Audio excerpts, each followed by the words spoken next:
नमस्कार मैम, कैसे हो? स्वागत है आप सभी का।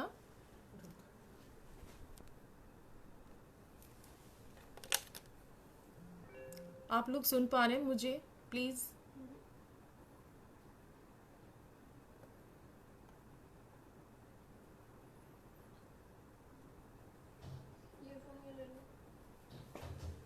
एक बार देखो ना, उसको तो कुछ नहीं हो रखा। नमस्कार। अभी और लोग जुड़ जाएं तो हम अपना बातचीत शुरू करेंगे।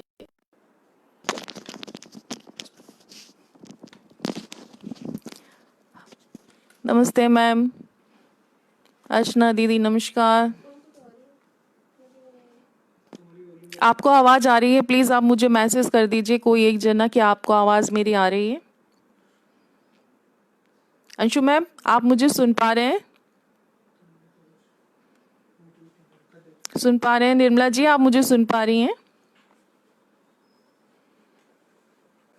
Okay, thank you ma'am. मतलब सुनाई दे रहा है। आज मैं अपना बातचीत शुरू करती हूँ।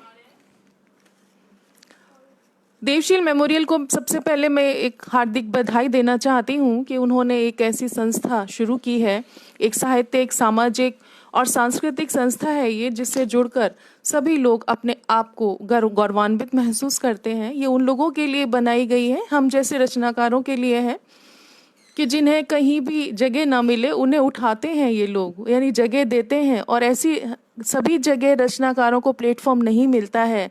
अपनी अपनी कविताएं या अपना जो भी उनकी लेखनी कहती है वो वहाँ तक नहीं पहुँच पाता है। उसके लिए इन्होंने ये मंच तैयार किया है। इस मंच पे वो सभी का स्वागत करते हैं। तो मैं उनको नमस्कार करती हूँ। रश्मि जी, बहुत बहुत धन्यवाद कि आपने ऐसे लोगों के लिए एक ऐसा मंच तैयार किया है जहाँ पर वो अपनी रचनाएं प्रस्तुत कर सके, क्योंकि सभी को भव्य मंच नहीं नसीब होते हैं। और कुछ ऐसे मंच होते हैं जहाँ पर थोड़ी सी हमें ज़रूरत होती है, क्योंकि लेखनी सभी की कुछ न कुछ कहती है और वहाँ तक समाज तक पहुँचाना हमारा उसका जो ध्येय है हमारा पहुँचाना, और उसके लिए हमें मंच की आवश्यकता होती है। तो उभरते हुए कलाकारों के लिए जो देवशील मेमोरियल ने किया है वो बहुत ही सराहनीय काम है। और सुहेल जी, मैं आपका बहुत बहुत धन्यवाद देती हूँ इसको जोड़ने के लिए। डॉक्टर विनीता, आपकी आभारी हूँ। और चिनार, वेलकम। रश्मि जी नमस्कार।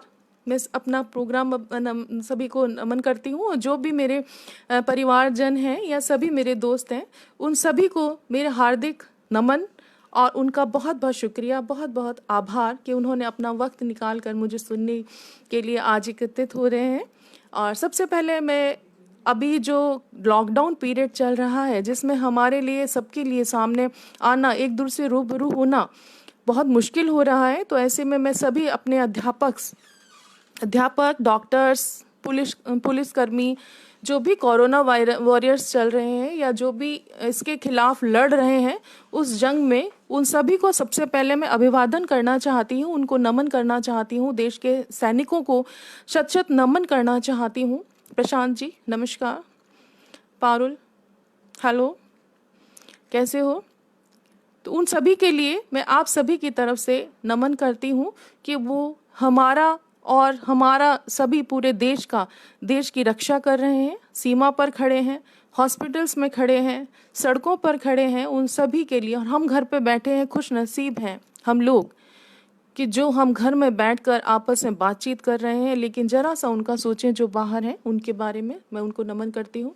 फिर से एक बार देवशील मेमोरियल को मैं सादर नमन करती हूँ, आभारी हूँ। रश्मि जी, सोहेल जी, डॉक्टर विनीता जी और सभी। और मैं एक छोटा सा परिचय अपना देना चाहूँगी। मेरे दोस्त आ रहे हैं, दिनेश भैया नमस्कार।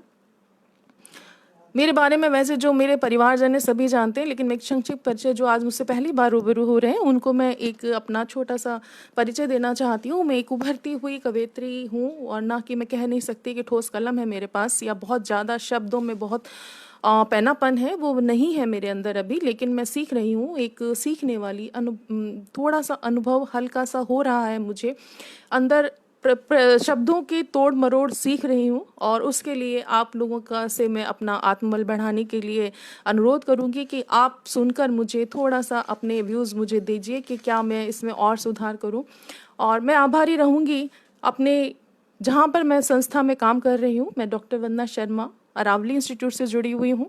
पिछले 13 सालों से मैं वहाँ काम कर रही हूँ और मेरे सभी सहयोगी वहाँ मुझे बहुत अच्छे से कोऑपरेट करते हैं। और मैं डॉक्टर अंशु मैम जो मेरी प्रिंसिपल हैं, मेरी फ्रेंड हैं, कुलीग हैं, उनका भी मैं अभिवादन करती हूँ, और मेरे सभी साथियों का जो मुझे समय समय पर मेरा आत्मबल और मेरा मनोबल बढ़ाते रहते हैं और मुझे प्रेरित करते रहते हैं। इसके लिए मैं उन्हीं का सभी का धन्यवाद प्रस्तुत करती हूँ।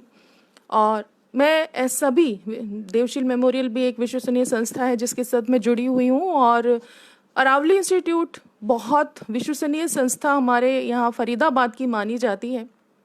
मैं राजस्थान को बिलोंग करती हूँ और मैं 22-23 सालों से यहाँ फरीदाबाद में हूँ, और यहीं मैं शादी होके सीधा यहीं आई थी, तो मैं अब हरियाणा की ही कहलाने लगी हूँ। वैसे हम राजस्थान को ही बिलोंग करते हैं और यहाँ का माहौल मुझे बहुत अच्छा लगा। सभी लोग बहुत ही सहयोग देते हैं, कोऑपरेटिव हैं, बहुत अच्छा। नमस्ते मधु, क्या हाल चाल है? मधु गुप्ता, सुरेखा जी नमस्कार। सभी का जो जिनका मैं नाम नहीं ले पाऊँ सभी को आभार। प्रशांत बहुत बहुत आभार, सुरेखा जी बहुत बहुत आभार। तो मैं ये बात कह रही थी कि मैं बहुत ही ब्लेस्ड हूँ अपने घर से, अपने परिवार से, अपने ससुराल से, सभी से मैं ही बहुत अच्छे से सहयोग सभी का है, परिवार वालों का हर जगह मेरा सहयोग देते हैं और मुझे आगे बढ़ने की प्रेरणा उन लोगों से मिलती रहती है। मुझे तो लिखना मैंने काफ़ी साल पहले शुरू किया था। थोड़ा सा मैं परिचय अपनी 2-4 लाइनें सुनाने से पहले दे देती हूँ। लिखना सभी को आता है, बच्चा भी लिखता है, लेकिन एक लिखना ही नहीं, जब अपने विचार, विनीता जी नमस्कार, अंशु मैम नमस्कार, तो उसमें लिखने से पहले कई बार सोचती थी क्या लिखूं, मन में जो आता था लिख डालती थी। लेकिन थोड़े दिन पहले मेरी किसी से मुलाकात हुई। गुरुजी प्रणाम, यदि आप मुझे सुन रहे हैं। और मेरी इसमें दीदी का, मधु दीदी का बहुत सहयोग रहा है कि उन्होंने मुझे दोहा और ये सब की थोड़ी बारीकियां समझाई हैं, उनके लिए मैं हृदय से आभारी हूँ। क्योंकि लेखन है, लेकिन एक जो मेन साहित्यिक लेखन होता है उसके लिए बहुत मेहनत करनी पड़ती है, और कुछ ऐसा लिखें जो पढ़ें लोग और याद रखें, ऐसा लिखना चाहती हूँ, कोशिश कर रही हूँ। लेकिन मैं कहती नहीं हूँ कि मैं बहुत अच्छी रचनाकार हूँ, कलमकार हूँ, लेकिन पूरी कोशिश तो कर ही सकती हूँ चलने की इस रास्ते पर, और मैंने की भी है। और मैं आपको अभी प्रस्तुत करूँगी थोड़ा सा नमूना उसका, कि यदि आप देखें और उसे यदि सराहनीय आपको लगता है तो ज़रूर मेरा आत्मबल बढ़ाने की कोशिश करें आप लोग। तो लिखने के लिए मैं एक बता दूं कि जब मैं लिखती थी, थोड़ा सा बताना चाहूँगी अपने बारे में, कि लिखने के साथ मुझे एक गुरु मिले, नाम मैं उनका नहीं लूँगी, वो सुन रहे हो तो प्रणाम गुरु जी, और हार्दिक नमन है आपको। क्योंकि नाम लेने से इनकार किया है उन्होंने मुझे। जब मैं पूरी तरह सफल हो जाऊंगी तब वो कह रहे हैं कि मेरा नाम आप लेना, अभी नाम लेने की कोई आवश्यकता नहीं है। तो उन्होंने मुझे 2-4 लाइनें पढ़ते ही कह दिया बेकार। अब आप सोचिए कि यदि किसी रचनाकार बहुत मेहनत से लिख रहा है और उसे सीधा सा कह दिया जाए बेकार, तो बहुत दिल को चोट लगती है। तो मेरी सारी रचनाओं को एक ही मिनट बेकार, लेकिन दिल से मुझे बुरा नहीं लगा, क्योंकि मुझे भी लगा कि कुछ सोच के उन्होंने ऐसा कहा होगा कि बेकार बेकार नहीं, लेकिन हाँ वो थी बेकार। जब मैंने पढ़ा उन्हें गर्व, उनमें भाव थे लेकिन शब्दों को संजोया नहीं गया था। रवि जी नमस्कार, मुकुल जया जी नमस्कार।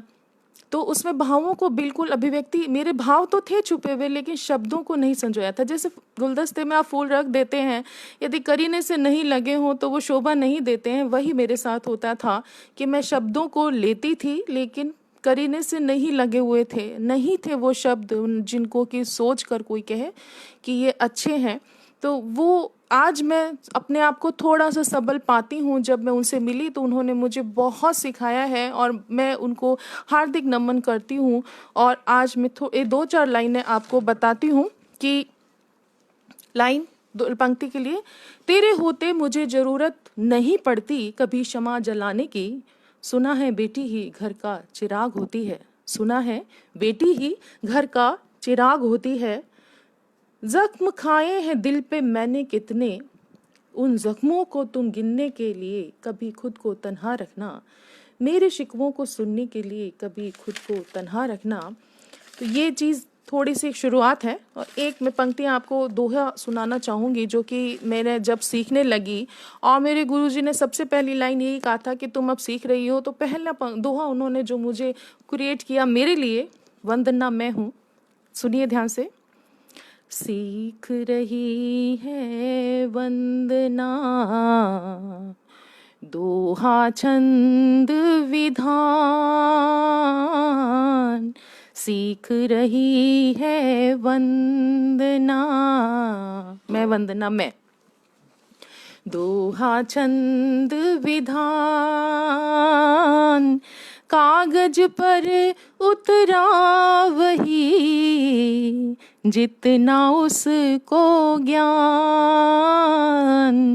जितना उसको ज्ञान। ये दोहा सबसे पहले उन्होंने मेरे को सुनाया कि जितना तुम्हें ज्ञान है उतना तुम उतारोगी, तो फिर मैं उससे सबल हुई। पहला दोहा था ये, उन्होंने मुझे दिया था और उन्होंने दिया, कह दिया तुम्हारा हो गया, लिख लीजिए। उसके बाद मैंने दोहे करण थोड़ा सा दोहा और बनाए हैं, आप जरा गौर फरमाइएगा। ईश्वर ने सचमुच रचा ये सुंदर संसार,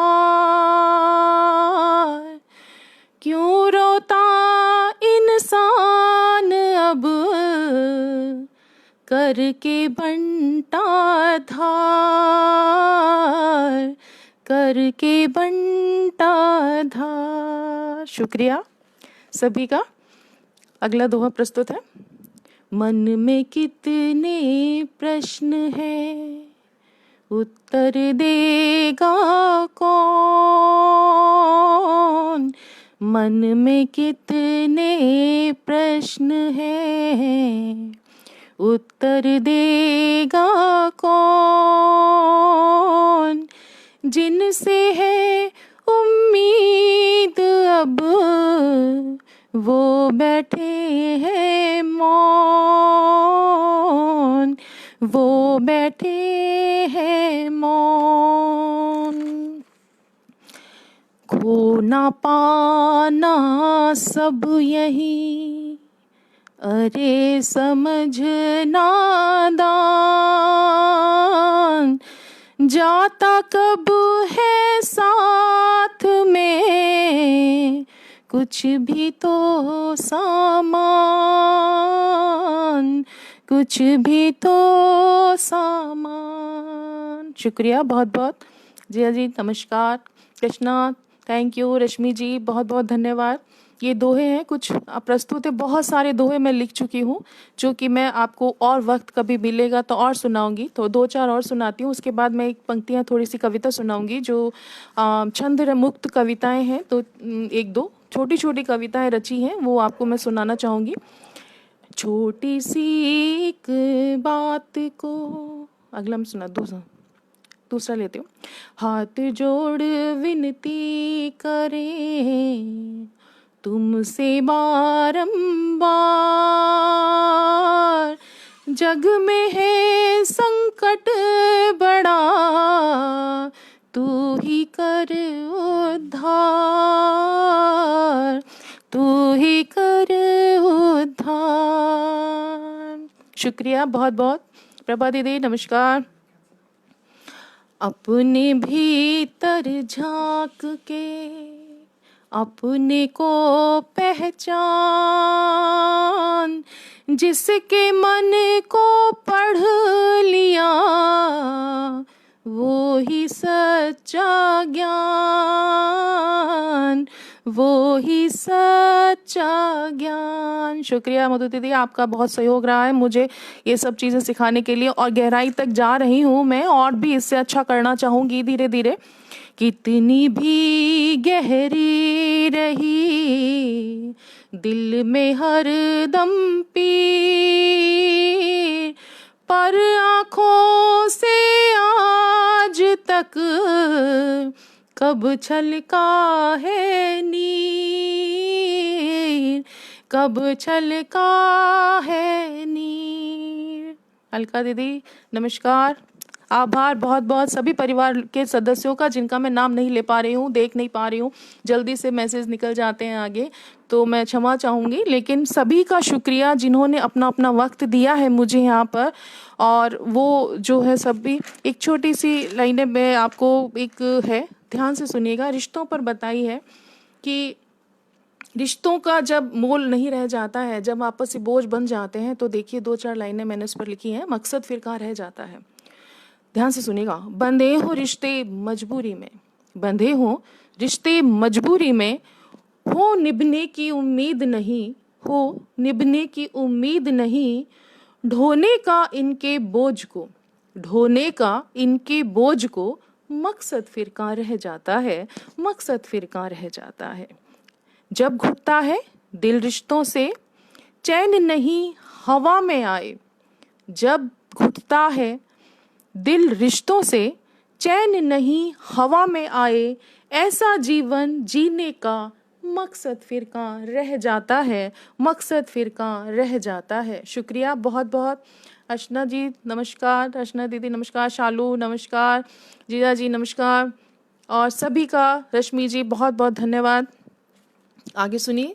मन तिमिर से भरा हुआ हो, मन तिमिर से भरा हुआ हो, लाख जले दीपक चारों ओर, मन में ऐसे उजियारे का, मन में ऐसे उजियारे का, मकसद फिर कहाँ रह जाता है, मकसद फिर कहाँ रह जाता है।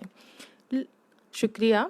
लक्ष्य यदि निर्धारित ना हो, लक्ष्य यदि निर्धारित ना हो, राह पकड़ना मुश्किल हो, तब उल्टे सीधे रास्ते पे चलने का, उल्टे सीधे रास्ते पे चलने का, फिर मकसद कहाँ रह जाता है, फिर मकसद कहाँ रह जाता है, फिर मकसद कहाँ रह जाता है। धन्यवाद बहुत बहुत। एक में पंक्ति अभी मैंने, जो ये मदिरालय जा रहे थे मजदूर, जैसे ही लॉकडाउन खुला है थोड़े देर के लिए, तो उस पर कुछ पंक्तियां मैंने लिखी थी। जाकर पूछो मजदूर से ये, जाकर पूछो मजदूर से ये, तू क्यों मदिरा ले जाता है, तू क्यों मदिरा ले जाता है। ये शौक है सिर्फ अमीरों का, ये शौक है सिर्फ अमीरों का, तू क्यों पाले उसको जाता है, तू क्यों मदिरा ले जाता है, तू क्यों मदिरा ले जाता है। नाम सुरा का सुनते ही क्यों, शराब, नाम सुरा का सुनते ही क्यों तू आतुर हो जाता है। इस मदिरा ने तबाह किए सब, इस मदिरा ने तबाह किए सब, क्यों फिर उस रास्ते जाता है, क्यों फिर उस रास्ते जाता है। जो भी इस रास्ते पर जाता कुछ खोकर ही वापस आता है, तू क्यों उस रास्ते जाता है। गम अपने भूलने की खातिर, गम अपने भूलने की खातिर, तू एक गम साथ ले आता है, तू क्यों मदिरा ले जाता है, तू क्यों मदिरा ले जाता है। रोटी खाने की मुद्रा से, रोटी खाने की मुद्रा से, मुद्रा पैसे मनी, रोटी खाने की मुद्रा से तू मैं घर लेकर आता है। इंतजार में बालक तेरा भूखा बैठा रह जाता है, भूखा बैठा रह जाता है। कहने को तू निर्धन है, सॉरी क्षमा चाहूँगी, लेकिन कुछ लोग हैं ऐसे, सभी मजदूर ऐसा नहीं करते हैं, मैं अदरवाइज ना लें कोई भी इसको, कि सभी के लिए साथ नहीं है, कुछ पंक्तियाँ कुछ लोगों के लिए ही होती हैं। कहने को तू निर्धन है, शौक अमीरों के रखता है, तू मजबूर है, तू मजबूर है, तू मजदूर है, कहते हैं सब, तू मजबूर है, तू मजदूर है। कहता फिरता क्यों रहता है, तू मदिरालय क्यों जाता है, तू मदिरालय क्यों जाता है। गम कोई ऐसा बना नहीं है जो मदिरा से भर जाता है, गम कोई ऐसा बना नहीं है जो मदिरा से भर जाता है। जब नशा सुबह उतर जाता है, फिर से वही गम आ जाता है, फिर से वही गम आ जाता है। तू क्यों मदिरा ले जाता है, तू क्यों मदिरा ले जाता है। अपनी खरी कमाई को तू, अपनी खरी कमाई को तू सिर्फ खुद पर ही लगाता है। पैसे को ढंग से खर्च करे तो निर्धन कहाँ रह जाता है, तो तू निर्धन कहाँ रह जाता है। वैसे देखा जाए तो खाने के लिए, रोटी के लिए अभी हम देख रहे हैं बहुत ज़्यादा पैसे की ज़रूरत नहीं होती है। यदि निर्धन अच्छे से खर्च करे तो आराम से वो अपने गुजर बसर कर सकता है, लेकिन मदिरालय जाना उसका शौक बन चुका है। आग पेट में रोटी की तू, आग पेट में रोटी की तू क्यों मदिरा से बुझाता है, जाकर पूछो मजदूर से ये तू क्यों मदिरा ले जाता है, तू क्यों मदिरा ले जाता है। धन्यवाद, बहुत बहुत शुक्रिया, बहुत बहुत शुक्रिया पारुल, विनीता जी, बहुत बहुत धन्यवाद। एक में देश के वीर जो सरहद पर हैं, रोजाना उनके साथ घटनाएं दुर्घटनाएं हो रही हैं और वो इतनी रोजाना उनकी जान जा रही है, बेरहमी से उन्हें मारा जा रहा है, लेकिन उनके लिए थोड़ा सा नमन कि वो हमारी सरहद पर खड़े होके कितने हमें सुरक्षित हमें महसूस करते हैं। तो दो चार पंक्तियां मैं उनको नमन करूंगी। सबसे पहले देश के वीरों को, कि सबसे ज़्यादा नमन के योग्य वही हैं हमारे लिए। वीरों की इस धरती को मेरा मन वंदन करता है, वीरों की इस धरती को मेरा मन वंदन करता है, इनका पावन लहू मिट्टी को चंदन करता है, इनका पावन लहू मिट्टी को चंदन करता है, वीरों की इस धरती को मेरा मन वंदन करता है। सर नमस्कार सर, युधिष्ठिर सर वेलकम, बहुत बहुत धन्यवाद, सभी का शुक्रिया, बहुत बहुत शुक्रिया, हौसला अफजाई के लिए सभी लोगों का अभिनंदन, नमस्कार।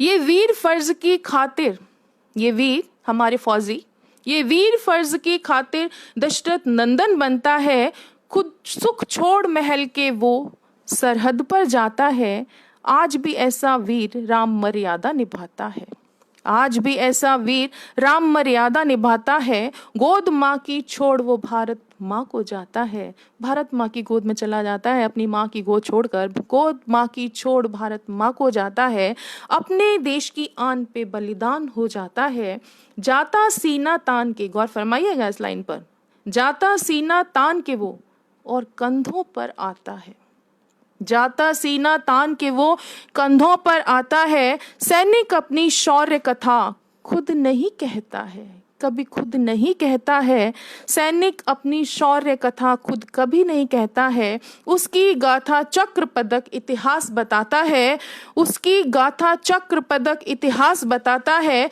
वीरों की इस धरती को मेरा मन वंदन करता है, इनका पावन लहू मिट्टी को चंदन करता है। नमन, बहुत बहुत शुक्रिया, बहुत बहुत शुक्रिया आप लोगों का कि आप बहुत ध्यान से मेरी कविताओं को सुन रहे हैं, और मैं चाहूँगी कि आप मुझे बताते रहें समय समय पर कि ये क्या ठीक है नहीं है। और एक मैं थोड़ा सा प्रेरित हूँ कि माँ का सबसे सर्वोच्च स्थान है, मेरी माँ ने भी मुझे बहुत सिखाया है और मेरी माँ ने मुझे बहुत आगे बढ़ाया है, उनके जितने गुण आज भी हमारे अंदर नहीं है, उस समय में वो इतनी गुणवान थी, सभी तरह से ऑलराउंडर कहलाती थी, और आज हम उनके थोड़ा सा उनके अंश है हमारे अंदर हल्के, लेकिन इतना फिर भी हम निपुण नहीं है। उनको मैं नमन करती हूँ, मेरे माँ बाप दोनों को जो इस दुनिया में नहीं है सादर नमन करती हूँ, और मेरे सास ससुर, mother in law, father in law, वो भी अभी लास्ट ईयर दोनों स्वर्गवासी हो गए हैं, और उनका भी मैं नमन करती हूँ, उनको भी दिल से, कि उन्होंने मुझे हमेशा प्रोत्साहित किया है और मेरे परिवार वालों ने सभी ने प्रोत्साहित किया है माँ के ऊपर, कि जब बेटा बड़ा हो जाता है, नमस्कार प्रभा दीदी, जब माँ बेटा बड़ा हो जाता है तो एक सवाल पूछता है माँ से, हमेशा कहता है, और वो सोचता है कि माँ कहती है, माँ का फ़र्ज़ पूरा मैं कर देता हूँ या निभा दूँ, माँ का तो हम कर्ज कभी निभा ही नहीं, पूरा कर ही नहीं सकते, उसका उतार ही नहीं सकते। लेकिन माँ, एक ऐसी ही पंक्ति है कि माँ और बेटे की बातचीत है आपस में, आप ध्यान से सुनिएगा जरा। होके समर्थ बेटा, होके समर्थ बेटा पूछे माँ से एक सवाल, होके समर्थ बेटा पूछे माँ से एक सवाल, आज मैं तुझको लौटा दूंगा जो तूने कर्जा चढ़ा दिया है, आज मैं तुझको लौटा दूंगा जो तूने कर्जा चढ़ा दिया है, आज बता दे माँ तू मुझको, खर्चा कितना करके तूने मुझको इतना बड़ा किया है, मुझको इतना बड़ा किया है।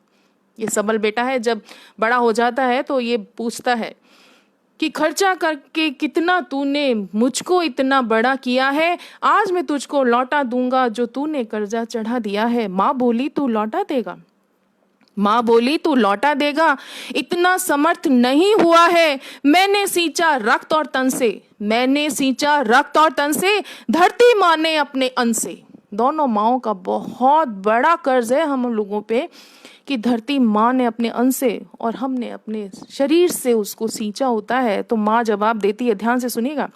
माँ बोली, तू लौटा देगा, इतना समर्थ नहीं हुआ है। मैंने सींचा रक्त और तन से, धरती माँ ने अपने अन्न से अन्न।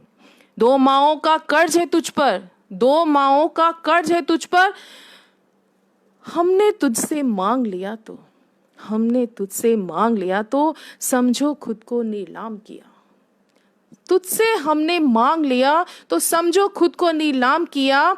तेरा जीवन मेरा है कर्जा, तेरा जीवन ही कर्जा मेरा, इसलिए ऊंचा है माँ का दर्जा, इसीलिए ऊंचा माँ का दर्जा। देकर कुछ जो मांग लिया तो पास तेरे मेरे क्या बच जाएगा। देकर तुझसे मांग लिया तो पास मेरे क्या बच जाएगा। सुनते ही वाणी माँ की बेटा चरणों से लिपट गया, जो खड़ा था सीना ताने पल में धरा पर गिर पड़ा।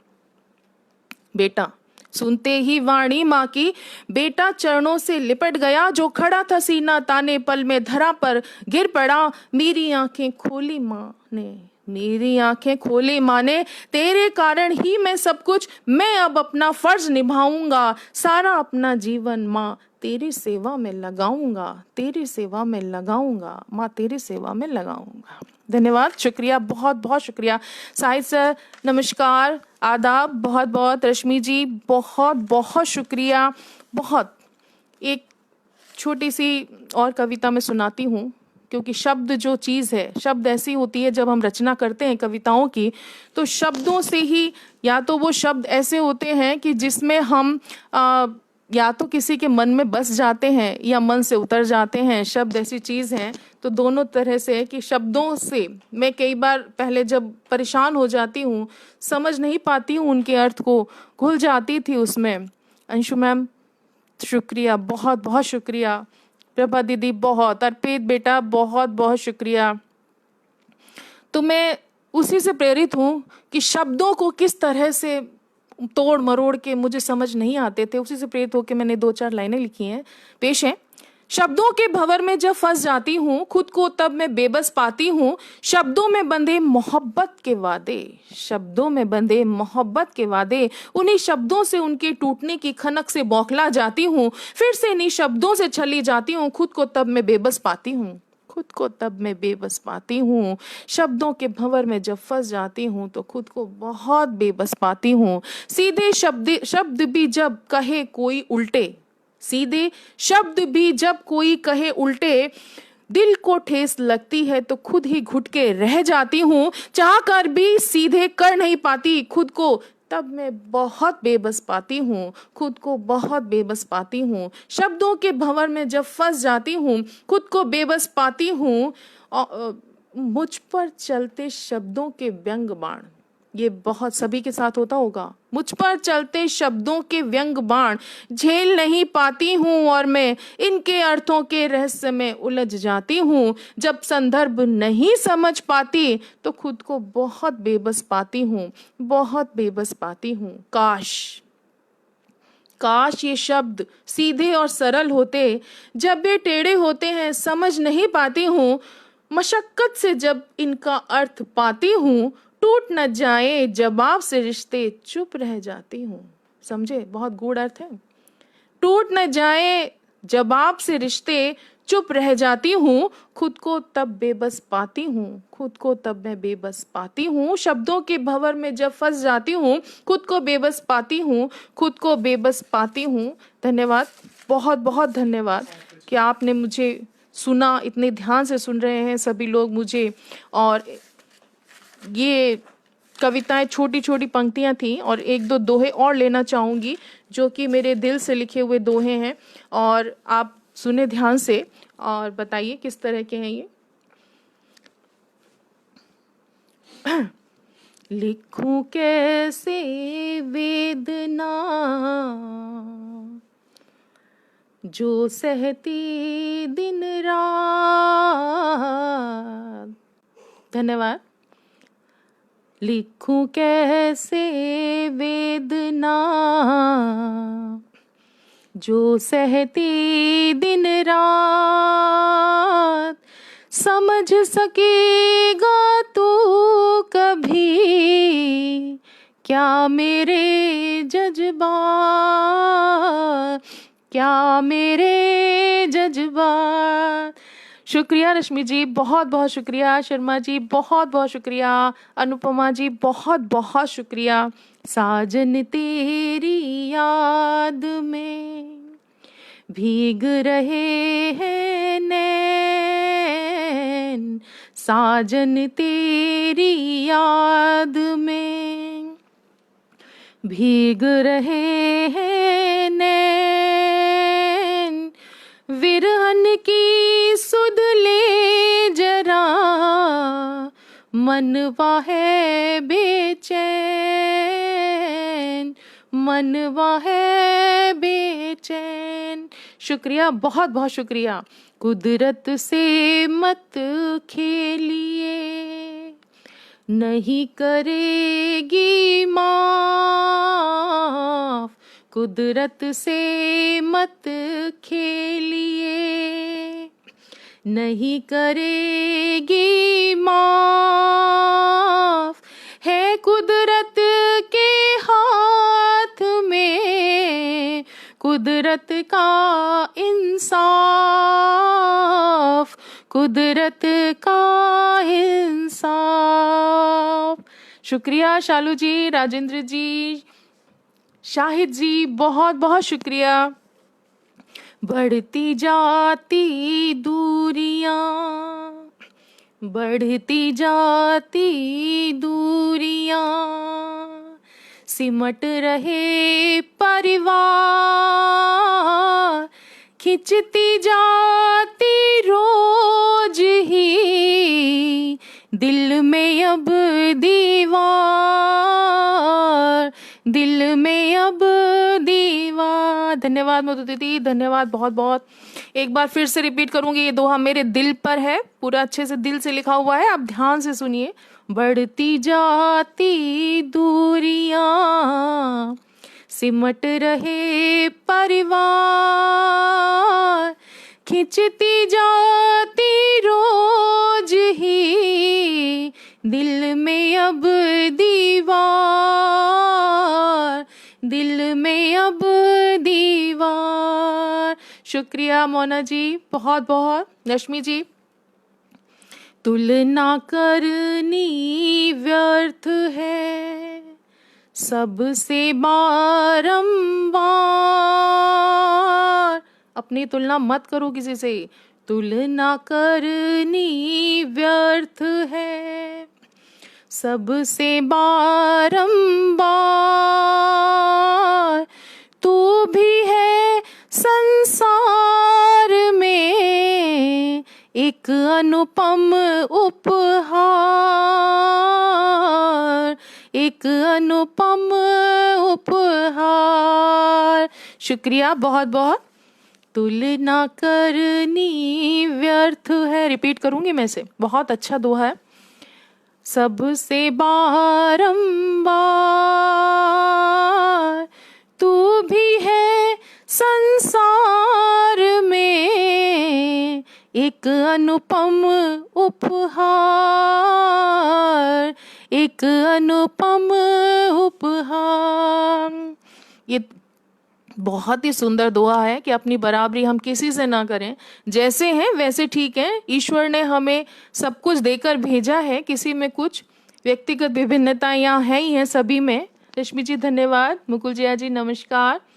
और तो उसमें हम यही देखें कि अपनी तुलना ना करें, और जैसे भी हैं हम खूबसूरत हैं, बहुत खूबसूरत हैं, ईश्वर ने बहुत अच्छा रचा है, अपने को निखारें। भेजा तो उसने सभी को सब कुछ देकर है, निखारें यहाँ पर, केवल तुलना ना करें। और इसकी सबसे बड़ी उदाहरण हमारी मेरे साथ मेरी कुलीग, मेरी डॉक्टर अंशु मैम हैं, जिन्होंने कि कभी भी इस तरह की हमें वहाँ पर ये प्रेरणा नहीं देती हो कि हम किसी से अपनी तुलना करें, किसी से बराबरी करें। वो सभी को अप्रिशिएट करती हैं और बराबर कोऑपरेट करके चलती हैं। मैं उनको बहुत दिल से, तहे दिल से उनका हार्दिक धन्यवाद देता हूँ कि ऐसी संस्था से वो जुड़ी हुई हैं, और या हम जुड़े हुए हैं। मैं तो कहूँगी हम और हमारा अरावली पूरा एजुवर्ल्ड बहुत अच्छी संस्था है, फरीदाबाद में नामी। और मैं उसकी एक मेंबर हूँ, तो मैं गर्व के साथ कहती हूँ, और मैं जिससे भी मिलती हूँ मुझे गर्व होता है। और सभी मुझे इसी तरह के लोग मिले हैं जिनसे मिलके मुझे बेहद गर्व की अनुभूति हुई है, गौरवान्वित महसूस करती हूँ। और मुझे मेरी कमियां बताने वाले दो चार लोग हैं जो मुझे बताते हैं, और उनके लिए मैं दिल से, तहे दिल से आभारी हूँ, क्योंकि कमियां यदि नहीं बताई जाती तो शायद मैं आज यहाँ पर इस स्टेज पर आप लोगों के सामने नहीं होती। कमियां बताने से बुराई नहीं है, बल्कि कमियां बताने से सुधार होता है, ये मेरा सभी को संदेश है।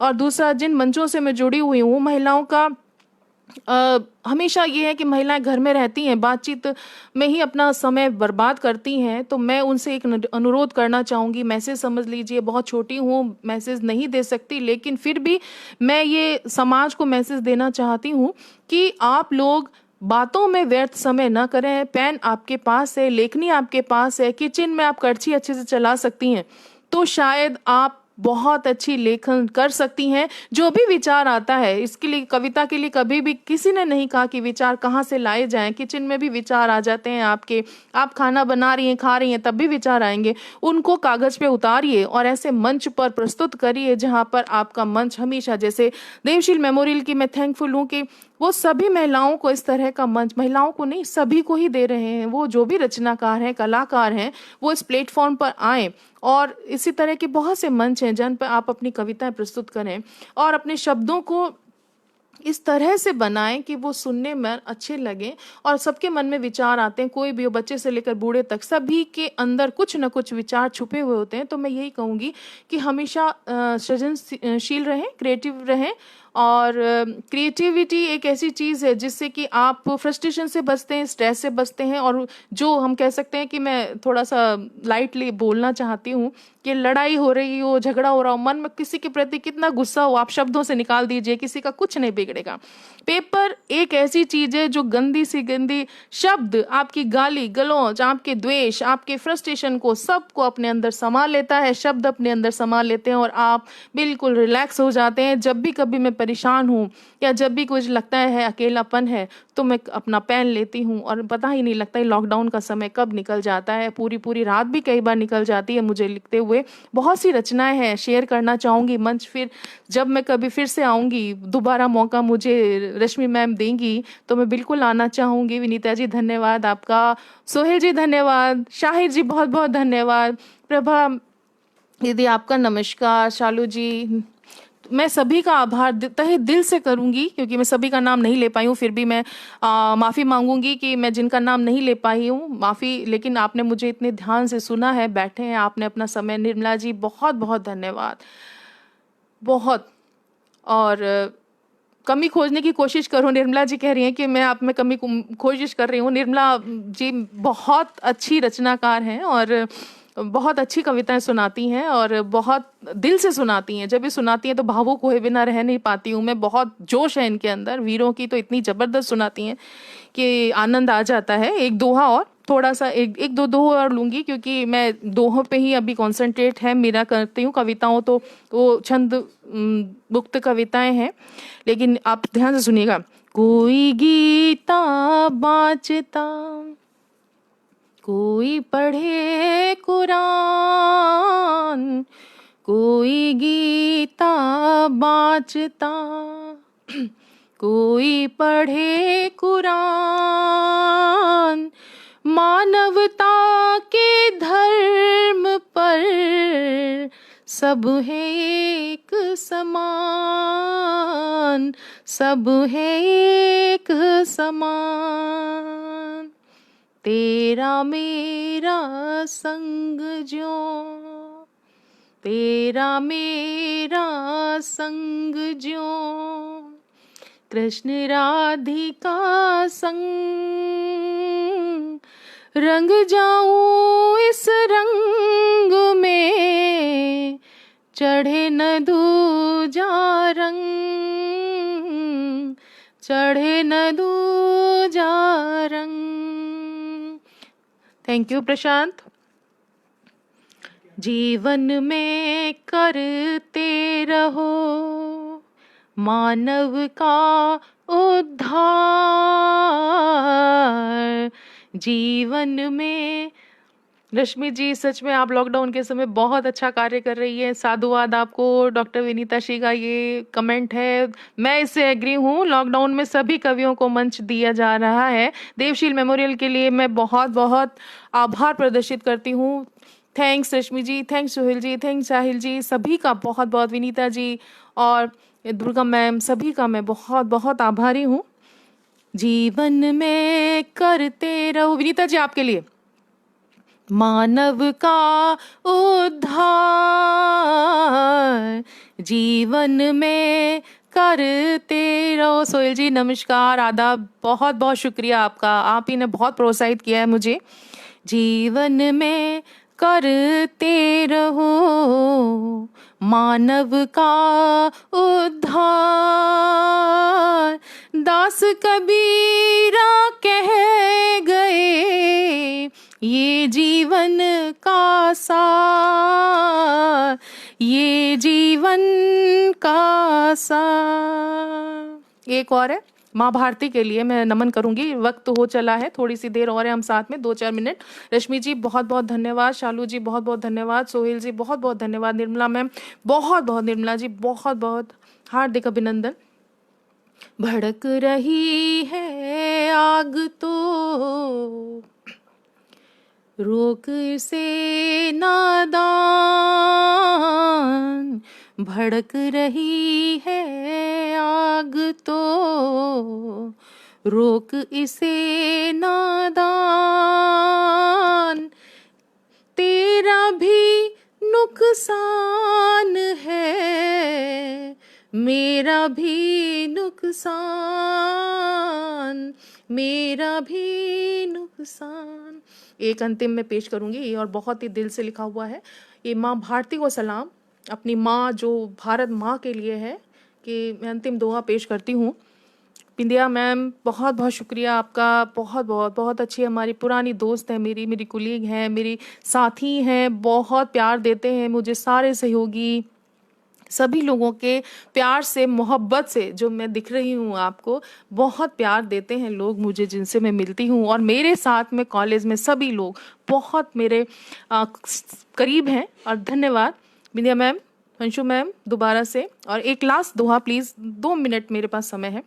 क्रंदन करती भारती, माँ भारत, क्रंदन करती भारती, समझ अरे इंसान,